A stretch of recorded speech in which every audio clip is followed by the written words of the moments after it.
Bismillahirrahmanirrahim. Assalamualaikum warahmatullahi wabarakatuh.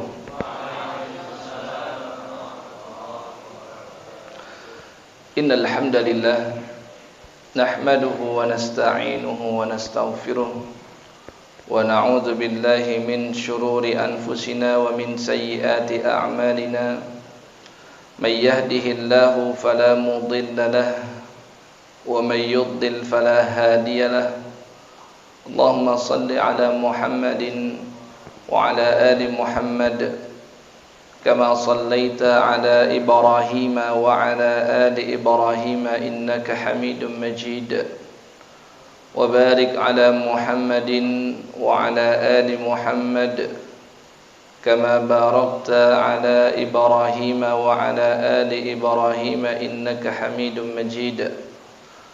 اللهم سبحانك لا علم لنا إلا ما علمتنا إنك أنت العليم الحكيم.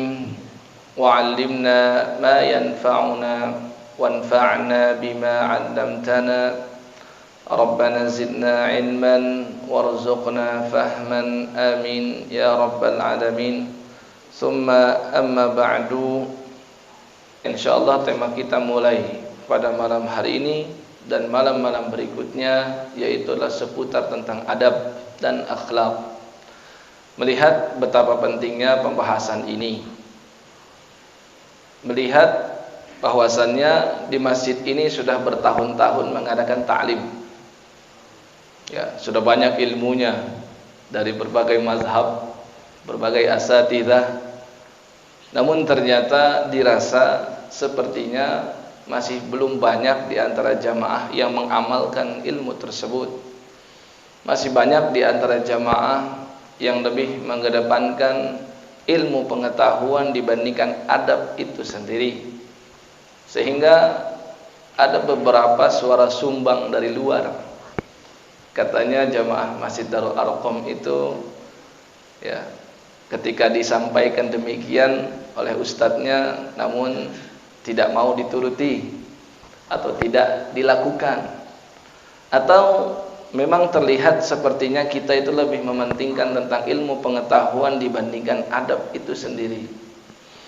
Padahal dalam Islam tentu yang lebih dikedepankan dan diutamakan adalah tentang adab, ya, al-adab qabla al-ilm, beradab terlebih dahulu sebelum berilmu.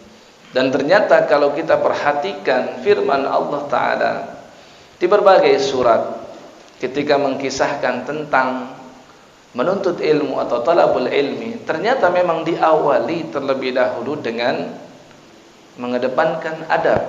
Ada pembinaan adab sebelum berilmu, ya. Saya teringat ungkapan Al-Imam Abu Hanifah rahimahullah. Beliau pernah mengatakan al-hikayatu 'anil ulama wa mujalasatuhum ahabbu ilayya min katsirin minal fiqh li'annahum adabul qaumi wa akhlaquhum.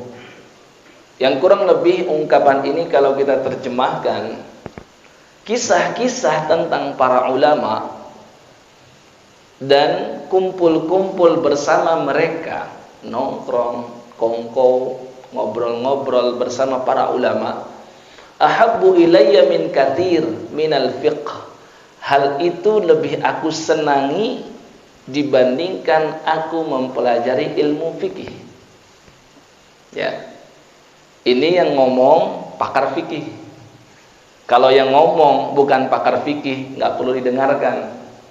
Tapi karena dia sudah sebagai pakar dan begawannya ilmu fikih, maka beliau berkomentar, ternyata untuk menjadi seorang faqih itu dibutuhkan adanya pembinaan adab bertahun-tahun.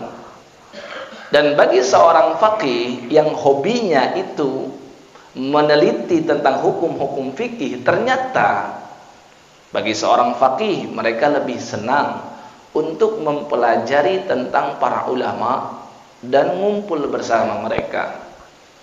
Apa sebabnya? Karena kata beliau, karena ketika sedang kumpul bersama ulama dan ketika sedang membahas kisah atau biografi tentang ulama, maka di situ akan disebutkan tentang adab-adab dan akhlak mereka yang luhur. Maka aku sangat senang dengan hal itu, kata Al-Imam Abu Hanifah. Atau kita ambil contoh lain. Di dalam Al-Quran, di Quran surah Thaha, surat yang ke-20, ternyata Allah Jalla Jalaluhu pun juga mengajarkan kepada umat manusia yang membaca firman Allah Ta'ala ini, dan saat itu kepada Nabi Musa alaihissalatu wassalam secara khusus. Karena memang di surat Thaha itu kisah tentang Nabi Musa kebanyakan.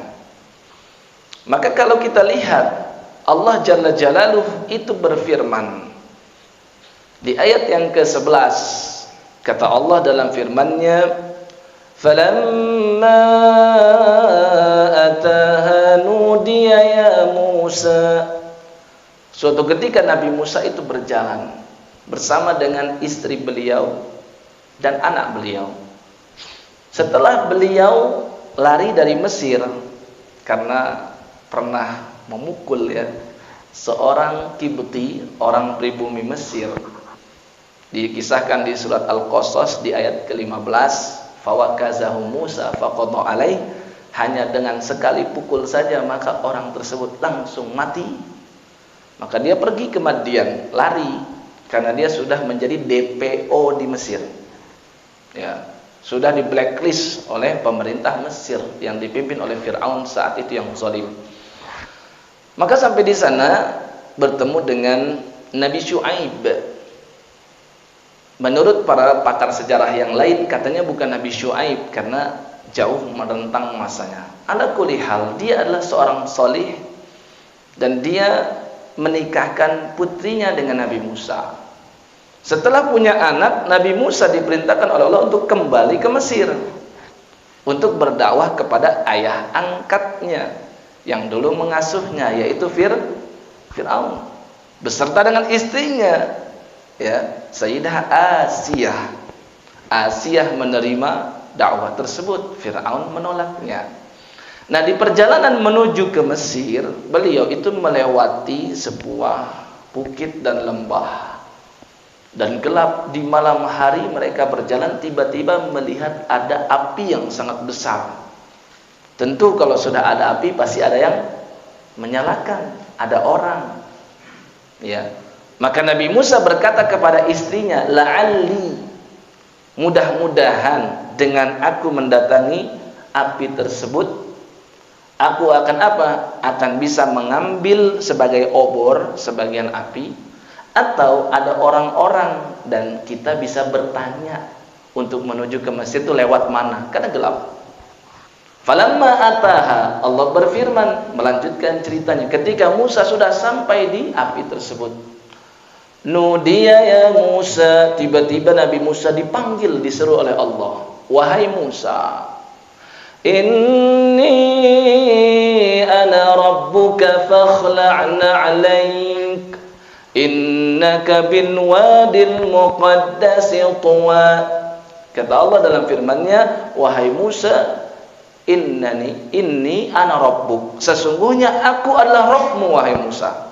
Dikejutkan Nabi Musa dengan panggilan dari Allah, dan Allah menyatakan ini Rabbuk, aku adalah Rabbmu wahai Musa. Fakhla'na 'alaik, hendaklah kamu melepaskan sendalmu saat ini juga.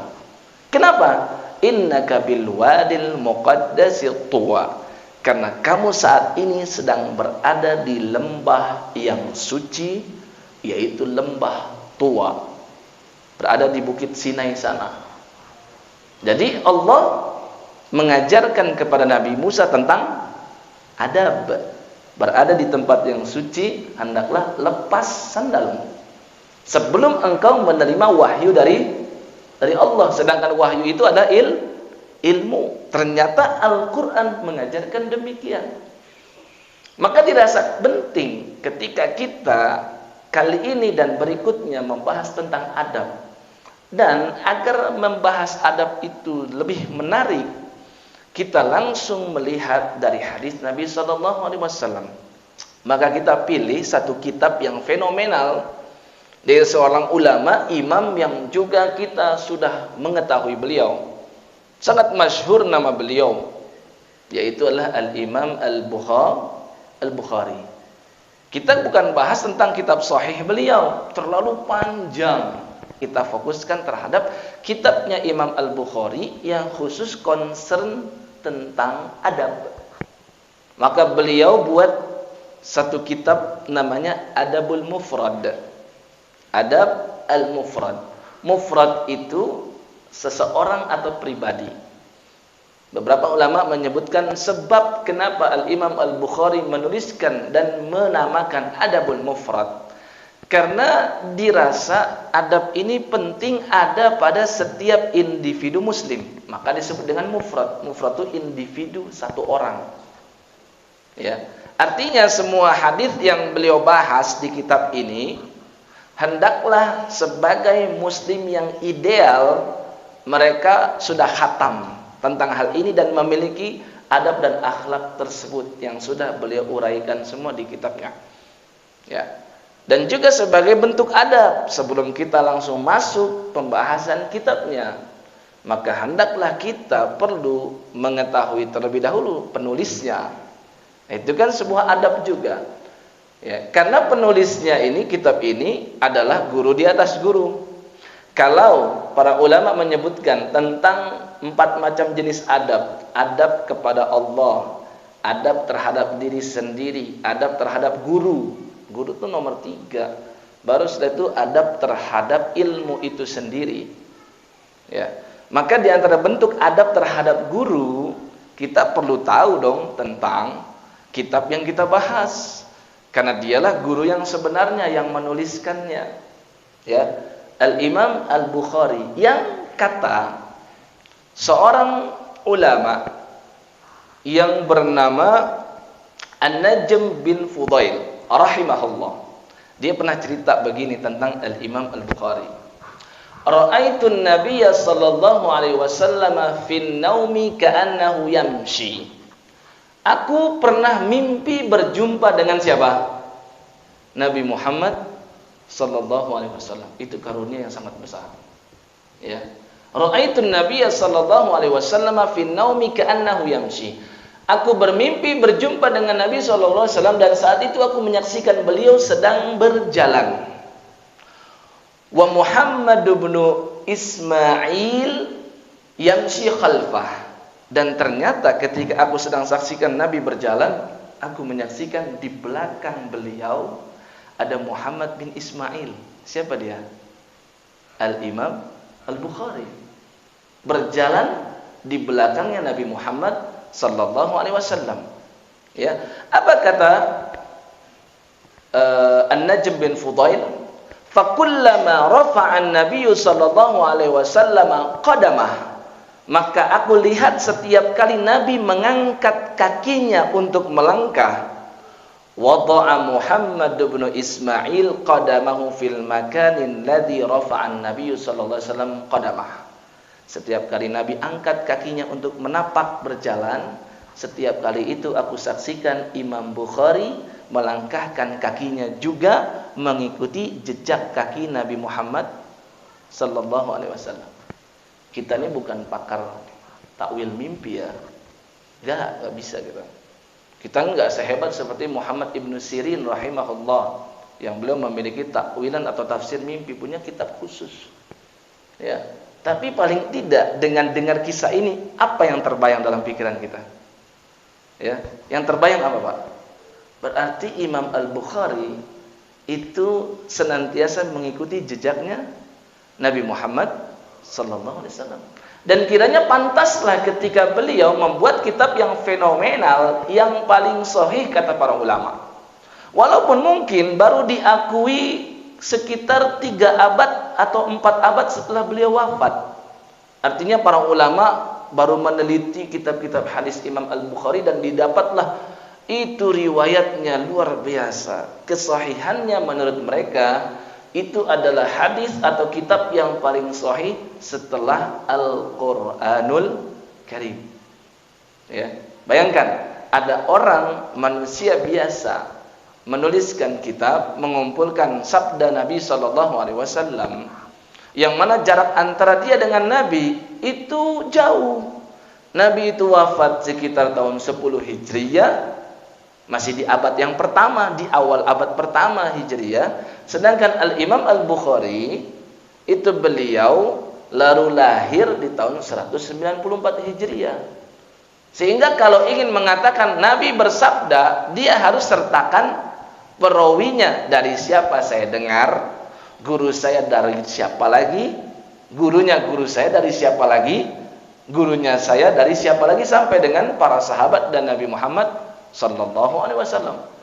Ya, orang ketika hafal hadis di zaman itu, Pak, nggak bisa langsung menukilkan hadis, mengatakan Rasulullah SAW bersabda innamal a'malu binniyat, nggak boleh. Kenapa? Mustahil orang yang tidak berjumpa dengan Nabi tiba-tiba mengucapkan Nabi bersabda. Kalau kita kan sekarang enak, Pak, benar nggak? Tinggal ngomong Rasul bersabda. Ya, dari mana kita tahu? Dari wangsit? Bukan, karena ada kitabnya tertulis. Dan kitab itulah yang menyambungkan sanadnya sampai dengan Nabi Muhammad SAW. Kita beruntung berada di zaman ini. Nah, ternyata kisah ini menunjukkan memang betapa Al-Imam Al-Bukhari adalah salah satu ulama hadis, pakar hadis yang paling betul-betul meneliti tentang sabda Nabi SAW, sehingga beliau kumpulkan dalam satu kitab tadi, dan itu menjadi yang paling sahih. Ya. Nah, kita lihat Al-Imam Al-Bukhari tadi dikatakan oleh An-Najm bin Fudail namanya Muhammad. Jadi menarik, Muhammad mengikuti Muhammad, ya. Dan memang dinamakan Muhammad itu sebagai tabarrukan, sebagai mengambil berkah, ya, ngalap berkah. Dan Nabi Shallallahu Alaihi Wasallam sering menyampaikan dalam sabdanya, namakanlah anak kalian dengan namaku, tapi jangan namakan dengan nama kunyahku. Kunyah beliau Abul Qasim. Jangan namakan anakmu dengan Abul Qasim, karena kunyah itu kan menunjukkan keterkaitan dengan anak. Nabi disebut dengan Abul Qasim karena putra pertama beliau namanya Al-Qasim. Ya, kalau anak kita disebut dengan Abul Qasim, nanti anak kita punya anak lagi harus dinamakan Al-Qasim kalau begitu. Ya, karena Abul Qasim artinya ayahnya si Al-Qasim. Ya, Nabi sampaikan itu. Maka banyak generasi umat Nabi Muhammad SAW sampai dengan detik ini, ya, paling banyak membuat atau menuliskan nama anaknya dengan nama Muhammad. Nabi yang sampaikan itu. Nama yang terbaik Abdullah atau Abdurrahman, dan Abdun yang lain yang diidhofahkan, disandarkan dengan Asmaul Husna, dan yang berikutnya nama yang terbaik adalah nama Muhammad. Ya, dan juga nama nabi-nabi yang lain itu juga bagus. Ya, namanya Muhammad bin Ismail, ayahnya nama nabi juga Ismail. Ismail bin Ibrahim. Jadi memang kakeknya Imam Al-Bukhari namanya Ibrahim. Jadi Muhammad bin Ismail bin Ibrahim ibnul Mughirah, anaknya Al-Mughirah. Dan ternyata Mughirah ini anaknya Bardisbah. Ini sudah asing namanya kan? Nah, ternyata kalau diteliti terus ke atas, Al-Imam Al-Bukhari itu keturunan orang Persia. Maka tadi namanya aneh. Artinya kakek-kakek beliau ke atas itu sebelumnya adalah penyembah api, Zoroaster. Ya, itu agama yang resmi di negeri Persia saat itu. Tapi ternyata ketika Al-Mughirah itu datang masuk ke dalam agama Islam, maka saat itu Al-Mughirah menamakan putra-putranya dengan nama-nama Islam. Maka disebutlah dengan tadi Ibrahim. Ya, Ibrahim sudah menjadi muslim yang baik. Ya, maka Ibrahim menamakan anaknya Ismail. Dan Ismail ayahanda daripada Al-Imam Al-Bukhari menamakan putranya namanya Muhammad. Beliau juga disebut dengan Imamul Muhaddithin, gelar beliau. Imamnya para pakar hadis. Ini pakar hadis, ini pakar hadis, ini pakar hadis, pakar hadis. Kumpul jadi satu. Pemimpinnya siapa? Al-Imam Al-Bukhari. Ya. Bahkan ada sebutan yang enggak berlebihan kalau kita katakan. Namanya Amirul Mukminin fil Hadis. Mungkin pernah kita dengar istilah Amirul Mukminin ya. pemimpinnya orang-orang beriman. Itu biasanya disematkan bagi pemimpin tertinggi, khalifah, raja, presiden yang mengepalai seluruh kaum muslimin. Tapi ini sebutan dari para begawannya pakar hadis, yaitu adalah Amirul Mukminin fil hadis. Itu adalah derajat yang paling tinggi. Ada banyak pakar hadis itu kalau ingin merujuk tentang hadis, rujukannya kepada siapa? Al-Imam Al-Bukhari. Dan menjadi wajar disebut seperti itu karena murid-murid beliau ternyata di suatu hari nanti juga menjadi pakar hadis. Seperti Al-Imam At-Tirmidzi, itu muridnya siapa? Al-Imam Al-Bukhari. Seperti Imam Muslim, itu muridnya siapa? Lagi-lagi muridnya Al-Imam Al-Bukhari. Seperti Ibnu Khuzaimah, itu juga muridnya Al-Imam Al-Bukhari. Seperti Ibnu Abi Dunya, pakar hadis juga, itu ternyata muridnya lagi-lagi Al-Imam Al-Bukhari. Dan ini beliau telah dipilihkan oleh Allah, dilahirkan di hari Jumu'ah. Ternyata hari yang sangat baik, disebut pemimpinnya seluruh hari, yang mana di hari tersebut Nabi Adam diciptakan, Nabi Adam dimasukkan ke surga, dikeluarkan dari surga dan diturunkan ke atas muka bumi. Dan di hari Jumu'ah juga terjadi hari kiamat. Ini hari yang sangat baik. Imam Bukhari dilahirkan di hari Jumu'ah. Sampai para pakar sejarawan itu meneliti betul, mereka dapatkan tanggalnya 13 Syawal. Ya, Syawal itu apa? Setelah bulan Ramadan. Syawal ya, Syahrul Walimah kata orang ya. Bulannya banyak pernikahan. Karena memang sunnahnya begitu. Nabi dulu menikahi Aisyah di bulan Syawal ya, dan Nabi berumah tangga dalam satu rumah itu juga di bulan Syawal dengan Aisyah. Jadi Imam Al-Bukhari tanggal 13 Syawal di hari Jumu'ah. Bahkan sebagian mengatakan selepas sholat Jumu'ah lahirnya. Ya, betul-betul ini pemilihan hari yang sangat bagus. Di tahun 194 Hijriyah. Ya. Jadi ada jarak sekitar 184 Hijriyah dengan Rasulullah sallallahu alaihi wasallam.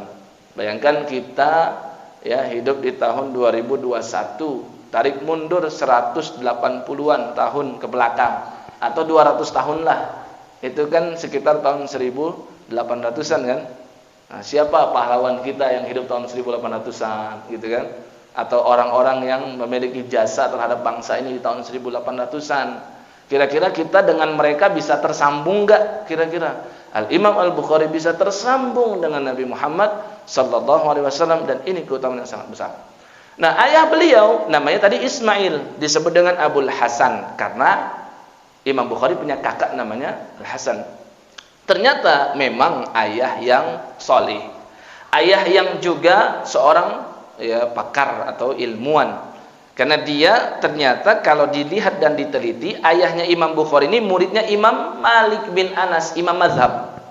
Ya, Imam Malik punya murid, salah satu muridnya adalah Ismail bin Ibrahim, yaitu ayah dari Imam Al-Bukhari. Ya. Kemudian juga dia menimba ilmu dari Ibnul Mubarak, ya, yang disebut dengan Sayyidul Atqiya, ya, pemimpinnya para orang-orang bertakwa. Dan juga dia mengambil juga beberapa hadis dari Hammad bin Zaid, ini juga pakar hadis.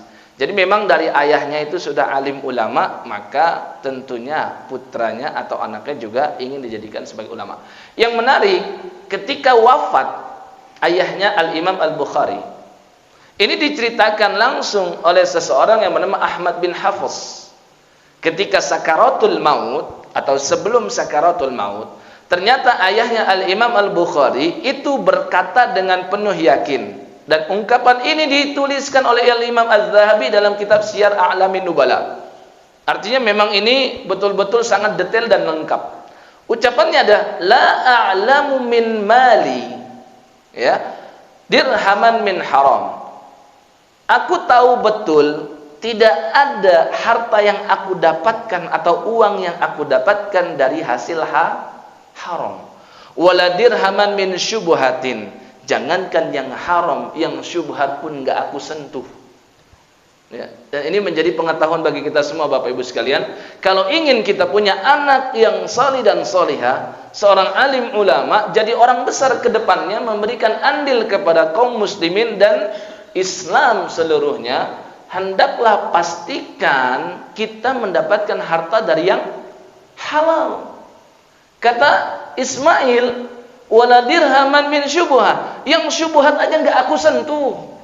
Zaman kita saat ini, orang dengan mudahnya mengambil yang syubhat. Syubhat ini kan masih ragu, masih abu-abu. Ya, kita ini sekarang mentang-mentang justru abu-abu, belum jelas halal haramnya, ambil dulu aja deh, sampai nanti ada fatwa mengatakan nggak boleh, baru berhenti. Zaman kita sekarang begitu. Tapi orang-orang terdahulu, jangankan yang haram, yang syubhat aja nggak mereka jamah, nggak mereka ambil. Inilah yang menjadikan putranya Ismail menjadi orang besar. Dan bukan dari pihak ayah doang, ibunya juga harus. Walaupun tidak saya temukan nama asli daripada ibunya Imam Al-Bukhari, tapi diceritakan ini adalah seorang yang ahli ibadah, bahkan orang yang punya karomah, dan dia adalah orang yang mustajabatud doa, yang doanya diijabah. Dan nanti akan kita kisahkan tentang terijabahnya doa ibunda dari Imam Al-Bukhari. Ya, jadi betul-betul dari hasil yang bagus. Dan Al-Quran sudah memberikan perumpamaan di surat Al-A'raf ayat 58. Wal baladu tayyibu yakhruju nabatuhu bi'izni rabbih walladhi khabutha la yakhruju illa nakida. Kata Allah, dan negeri yang baik, ya, wal baladu tayyib, tanah yang baik, yakhruju nabatuhu bi'izni rabbih, pasti akan menghasilkan tanaman-tanaman yang juga yang baik. Intinya itu dari akarnya, bahkan dari tanahnya diperhatikan. Ya, walladzi khabutha. Tapi kalau tanahnya sudah buruk, ya, gersang, enggak subur, enggak gembur, ya, maka la yakhruju illa nakida. Tidak akan mengeluarkan tanaman kecuali juga yang jelek. Nah, itu ajaran dari Al-Qur'anul Karim. Ya. Dan demikian juga ketakwaan kedua orang tua Imam Al-Bukhari ini memberikan pengaruh yang sangat besar terhadap kesolihan, ketakwaan dan kealiman seorang Al-Bukhari. Ya. Ada ungkapan yang bagus dari Imam Al-Ghazali dalam kitab beliau Ihya Ulumuddin. Ya. Kata beliau, takhayyaru linutafikum. Pilih-pilihlah kalian untuk meletakkan wadah air mani kalian. Maksudnya bagaimana? Wahai para laki-laki, kalau ingin punya istri, pilih-pilih yang salihah, yang bagus, yang berilmu, yang penyabar, yang lembut. Pilih-pilih untuk meletakkan air mani kita. Ya, kenapa? Kata beliau, fa innal irqa dassas. Karena gen itu memberikan pengaruh yang sangat besar bagi keturunan. Ya. Urusan kalau ada nabi punya putra, punya anak yang membangkang, itu urusan lain. Seperti misalkan Nabi Nuh, ya, punya anak Kan'an, tidak mau bakti kepada kedua orang tua. Itu lain cerita, itu kehendak dari Allah. Tapi secara umum kita diperintahkan untuk mengambil hukum kausalitas, sebab dan akibat. Kalau mau punya akibat putranya yang soleh, yang alim, ya kita punya pasangan juga yang soleh dan alim. Itu sudah menjadi hukum logika secara umum. Ya, Al-Imam Al-Bukhari dikaruniakan kedua orang tua yang soleh dan solihah. Nah, di masa kecil beliau, itu beliau pernah mengalami kebutaan. Imam Bukhari itu pernah buta waktu masih kecil. Dan ini kita akan kisahkan tentang bagaimana mustajabnya doa ibunda daripada Al-Imam Al-Bukhari. Ya, jadi dia itu di masa kecil diasuh oleh ibunya saja, single parent, karena Imam Ismail itu wafatnya cepat. Ya, miriplah kayak Abdullah, ayahnya Nabi Muhammad SAW. Ya, jadi umurnya nggak panjang, wafat, maka beliau dari masa kecil sudah menjadi yatim.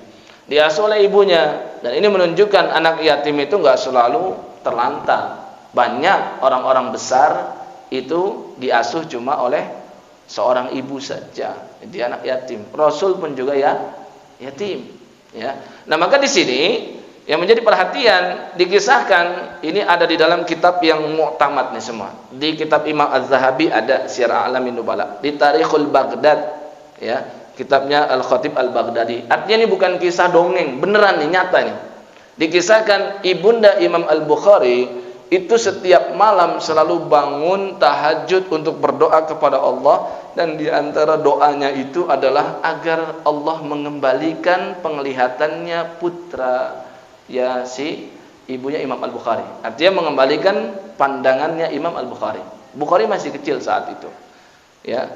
Kemudian berulang itu terus menerus, dan kita tahu ya, doa di sepertiga malam terakhir adalah mustajab. Ya, dia ambil wasilah itu. Nabi sampaikan kan bahwasannya setiap sepertiga malam terakhir Allah turun ke langit dunia, kemudian berfirman, apa firman Allah Subhanahu wa taala? Ya, man yastaghfiruni fa'aghfirullah, ya, man yas'aluni fa'u'tiyah, ya, barang siapa yang mau beristighfar, meminta ampunan kepadaku, pasti akan aku ampuni. Yang mau meminta pasti akan aku kabulkan. Man yad'uni fa'astajibalah, kata Allah, yang mau berdoa kepadaku aku kabulkan. Maka ibunya Imam Bukhari ngambil wasilah ini. Satu. Yang kedua, dia mengetahui betul bahwasannya doa orang tua itu mustajab. Baik doa kebaikan maupun keburukan kepada putra atau putrinya. Apalagi doa ini dipanjatkan oleh ibu. Lebih tajam lagi doanya. Nabi sampaikan salasu da'awat mustajabat. 3 doa yang pasti mustajab, la syakka fihinna. Enggak ada keraguan di dalamnya. Yang pertama, da'watul mazlum, doa orang yang dizalimi. Wah, banyak-banyak doa, Pak. Kita banyak dizalimi akhir-akhir ini. Banyak-banyak doa. Yang kedua, kata Nabi, da'watul musafir. Orang yang sedang safar, itu doanya mustajab. Sering kita itu justru kebalikannya. Yang sedang safar minta doa keselamatan. Memang dibenarkan hal seperti itu. Tapi jangan lupa, yang ditinggalkan, yang mukim, itu jangan lupa minta doa kepada orang yang sedang safar, karena doa mereka itu mustajab, kata Nabi. Dan yang ketiga, da'watul walid ala waladihi, doa orang tua untuk anaknya itu mustajab. Maka setelah berdoa setiap malam, suatu malam akhirnya ibunda Imam Al-Bukhari itu tertidur, ngantuk. Dalam mimpinya bukan ketemu Nabi Muhammad SAW, tapi berjumpa dengan Nabi Ibrahim Khalilullah, ya, berjumpa dengan Nabi Ibrahim. Ini juga keutamaan yang luar biasa.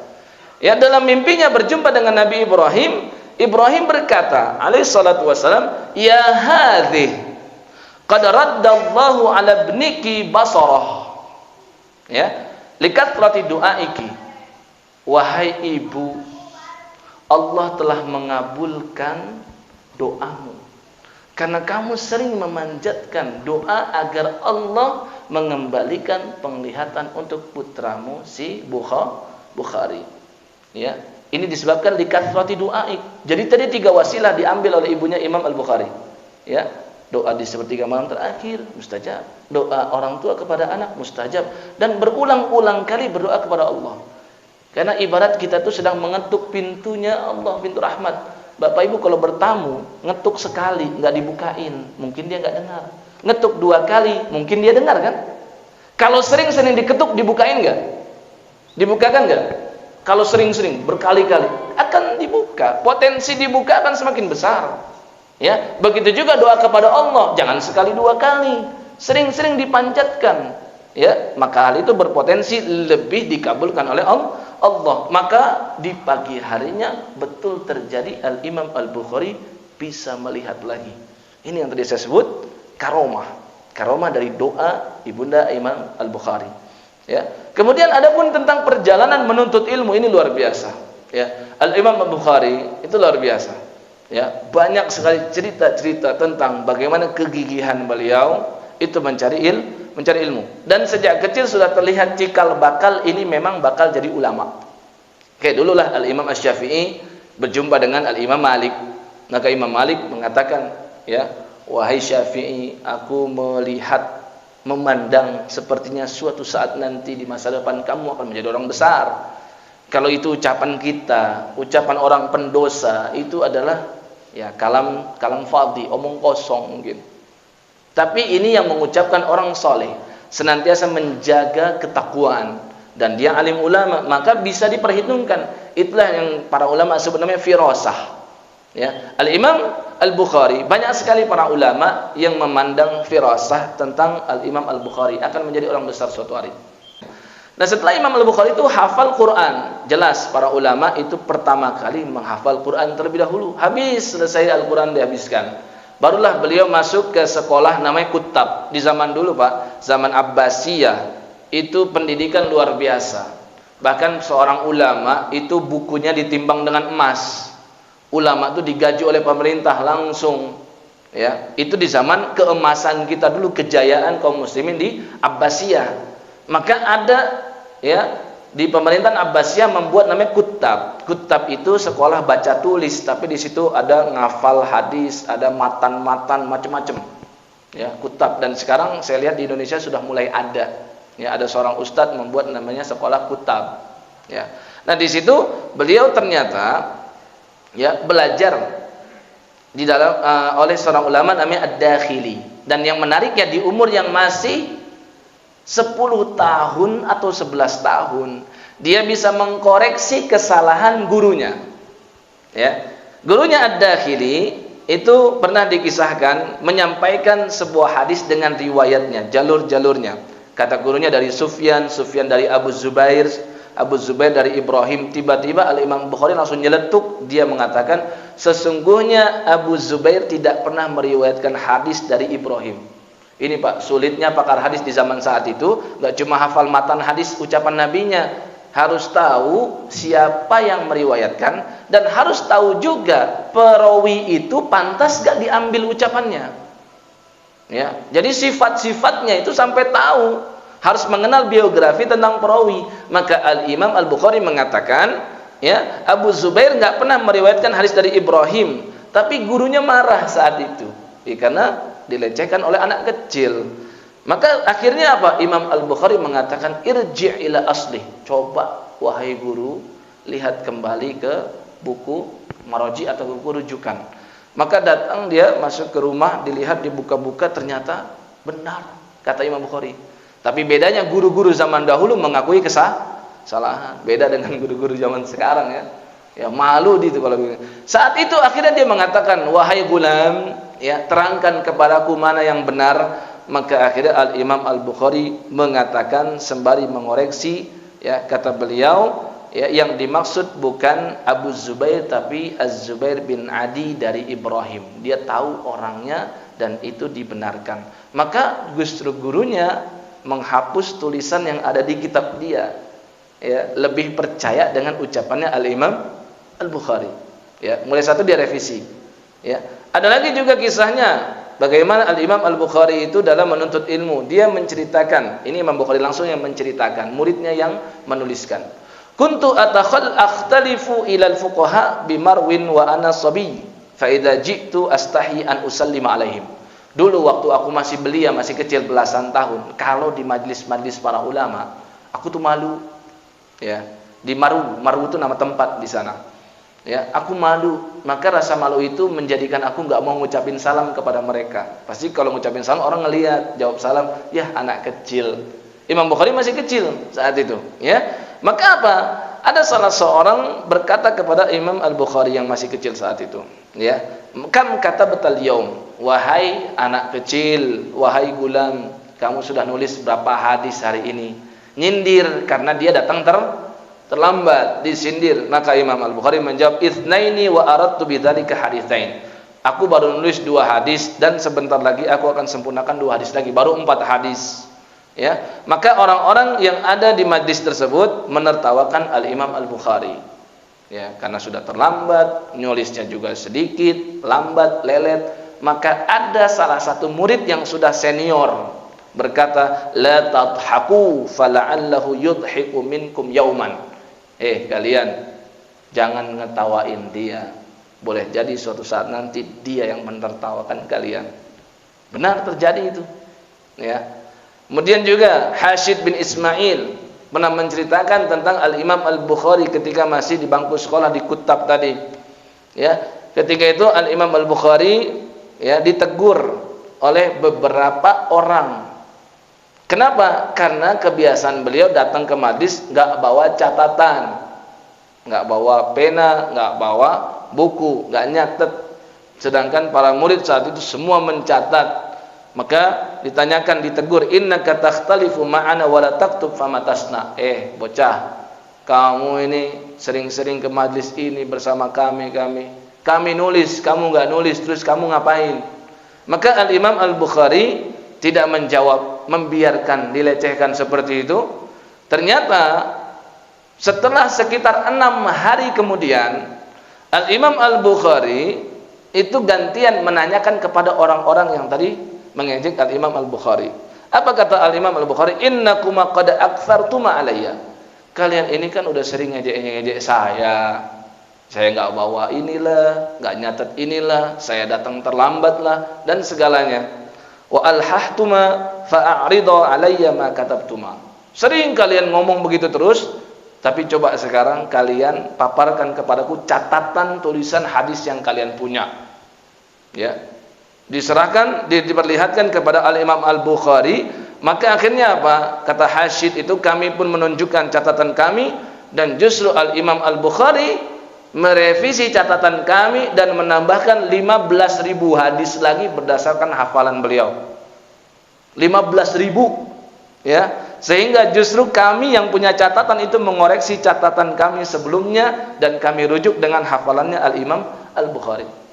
Ya, kata Imam Al-Bukhari apa? Atarawna anni akhtalifu hadran wa asna'u ayyami, ya, atau wa udayyi'u ayyami. Apakah menurut kalian selama ini aku pergi untuk sesuatu yang sia-sia dan aku menyia-nyiakan hari-hariku untuk berada di majlis ini? Jadi Imam Al-Bukhari walaupun enggak nyatet, ini mirip sebenarnya kisahnya seperti Imam Asy-Syafi'i. Boleh jadi ya motifnya bermacam-macam. Boleh jadi beliau fakir, enggak punya kertas, karena untuk membeli kertas saat itu mahal. Ya, nggak punya pena mungkin dan lain sebagainya. Kayak Al-Imam Asy-Syafi'i menuliskan di tulang, ya, itu sampai tulang di rumahnya udah penuh. Maka akhirnya apa? Beliau transfer data. Tapi transfer datanya nggak ke flash disk, ya, nggak ke hard disk, nggak ke komputer, nggak ke laptop. Beliau baca semua tuh catatan di rumah dari tulang belulang dan lain sebagainya karena rumahnya udah penuh sama tulang. Ya, beliau transfer ke sini, beliau hafalin ke sini, terus beliau bakar semuanya. Semuanya udah kesimpan ke sini. Ya, kesinilah lebih tepat. Karena ilmu dalam agama Islam itu semuanya sumbernya adalah kesucian dan kemurnian hati. Enggak sekedar kecerdasan dari otak. Allahu a'lamu bissawab. Semoga bermanfaat bagi semuanya dan semoga dapat kita amalkan dalam kehidupan kita. Mari kita akhiri dan tutup dengan membaca lafaz doa kafaratul majlis. Subhanakallahumma wa bihamdika asyhadu an la ilaha illa anta astaghfiruka wa atubu ilaik. Wassalamu alaikum warahmatullahi wabarakatuh.